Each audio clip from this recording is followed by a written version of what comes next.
All right, so let's talk about crisis. And I don't mean the time that I got to Chick-fil-A at 10:25 and breakfast stops at 10:30 and I need that egg white grilled sandwich, but the lady in front of me was taking forever because she didn't understand that she was at Chick-fil-A and not McDonald's.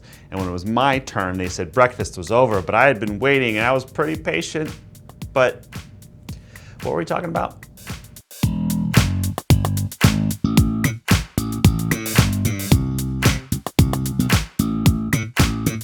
So I found a really great article recently about food and beverage inventory during a crisis. And this was written by Joe Puglia and Kim Doyle. If I pronounced your last name wrong, I apologize. What they listed really, I think, can apply to any business, not just food and beverage. So I want to go through that list real fast. 1, identify all of your mission critical items. That means whatever your business has to have so it can function, whether that is the proper parts and maintenance for machinery, the proper items for manufacturing or distribution, whatever you consider within your business absolutely necessary so that you can stay open and keep running.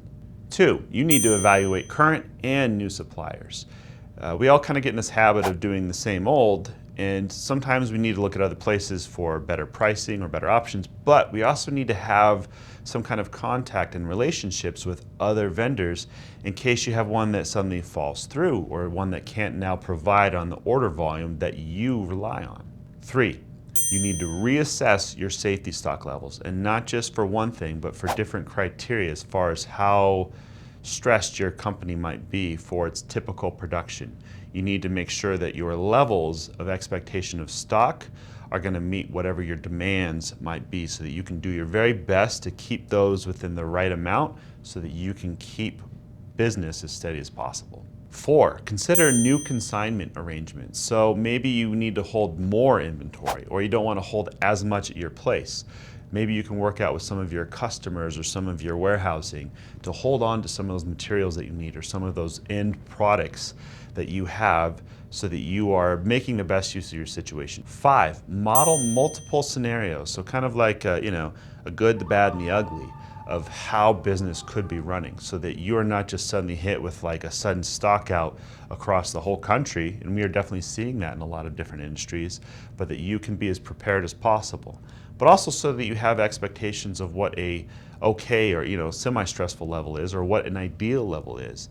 The more that you've already kind of planned ahead and forecast for your situation, for your company, the better prepared you will be.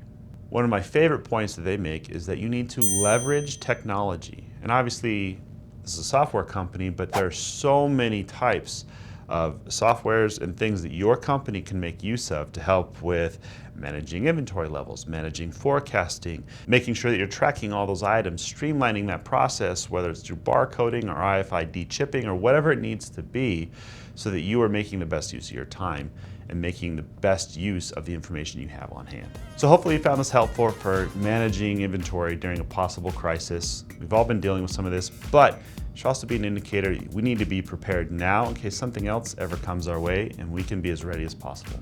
I'm James, this is Whiteboard Wednesday.